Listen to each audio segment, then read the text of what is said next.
First, welcome back to Talum. Today's story takes us to the rugged mountains of Idaho, where one man thought he'd finally found peace, until a group showed up claiming his land was theirs.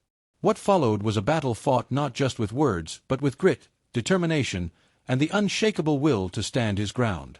Let's dive in. I used a gun to drive HOA officers from my property. They sued me and lost. I'm writing this with the hope that my experience might help someone else out there.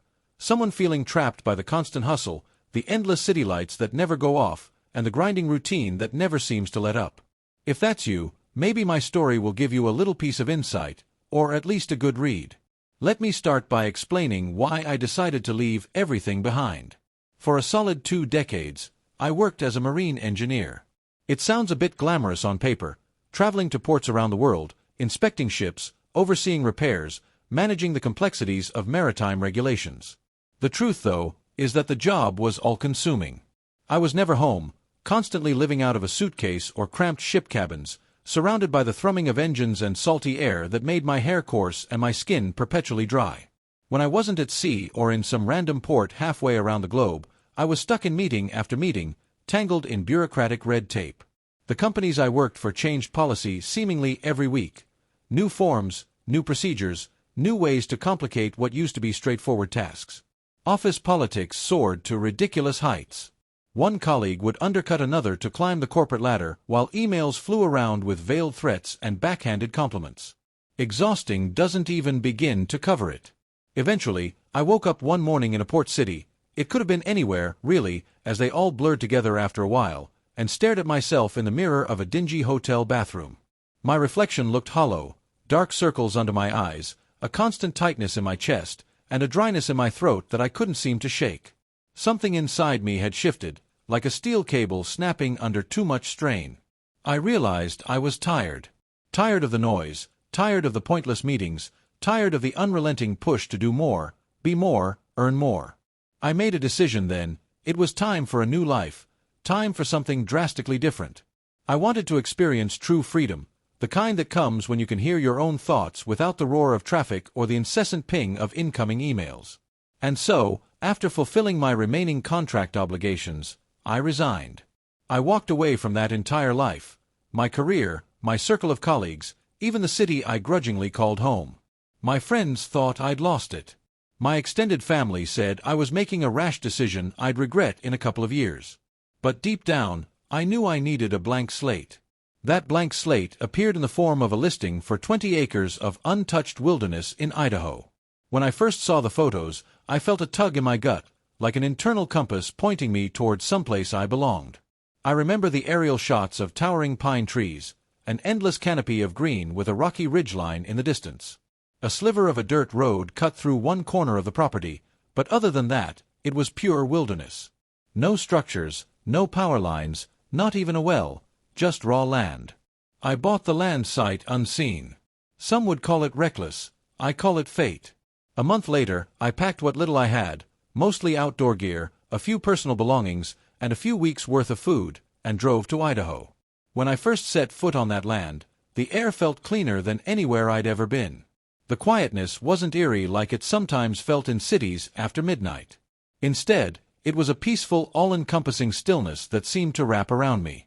For the first time in decades, I felt at home. The first few weeks were tough, as expected.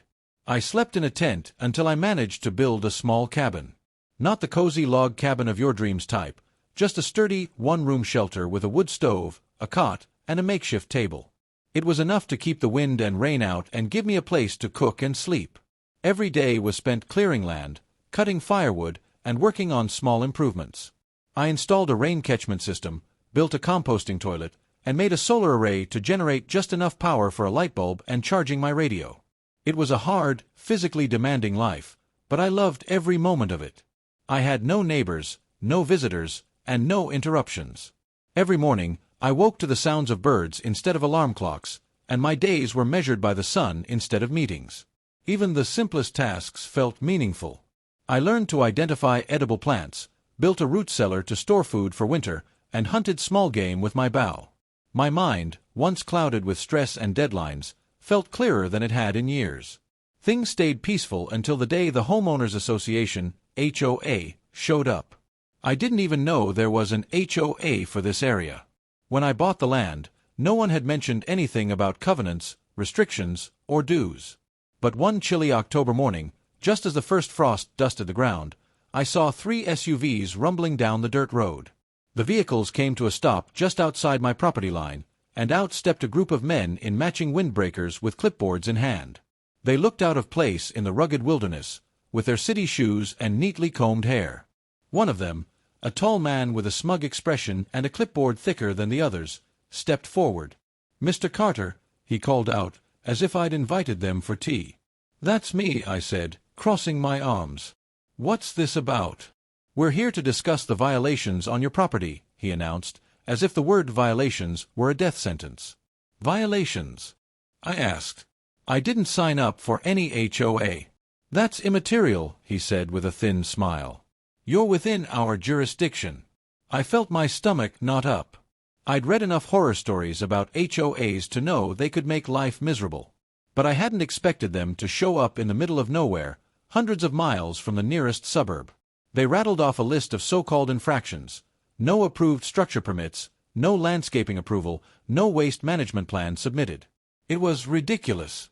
I explained that I wasn't part of their HOA, but they just repeated the same rehearsed lines. "You have 30 days to comply," they said before leave. I spent the rest of the day pacing. Comply? With what? My cabin was built with my own 2 hands, on land I paid for. I had no intention of installing manicured flower beds or submitting blueprints for a composting toilet to some faceless committee. The next week, I got a letter in the mail. "Final notice of violations," it read. They wanted me to tear down my cabin, remove all unauthorized structures, and submit plans for any future improvements, approved by their architectural committee. They also attached an invoice for $2,000 in unpaid dues. Dues for what? The privilege of living off the grid in the middle of the wilderness? I tore the letter in half and tossed it into the wood stove. Then things escalated. 2 days later, I found a bright red sticker slapped on my front door: "Notice of demolition." According to the sticker, the HOA had scheduled a crew to demolish my cabin in 14 days. My pulse pounded as I read the fine print. They claimed full authority to restore the property to its original condition at my expense. I could practically see the smug smiles on their faces. They weren't just enforcing rules, they wanted me gone. I wasn't about to let that happen. The next morning, I hiked to the nearest town, a 12-mile trek. I visited the county clerk's office to look for anything that mentioned an HOA. I searched land records, zoning maps, even old handwritten contracts. After hours of digging, the clerk, a woman with glasses perched on the end of her nose, finally found something. There was an HOA established for this area. 30 years ago, she said. But it was dissolved a decade later. No legal authority anymore. My hands tightened into fists. They had no jurisdiction. Armed with this knowledge, I drove back home with a plan. 2 days later, the SUVs returned. Same men, same clipboards, same smug smiles. "Well, Mr. Carter, we're here to see if you've started the demolition process," the leader said. "Actually, I found something interesting," I said, holding up a photocopy of the document from the clerk's office. "Your HOA doesn't exist anymore. It's dissolved. So, get off my land." The man's smile faltered. "Let me see that," he said, grabbing the paper. He scanned it, his face turning redder by the second. This doesn't change anything," he sputtered.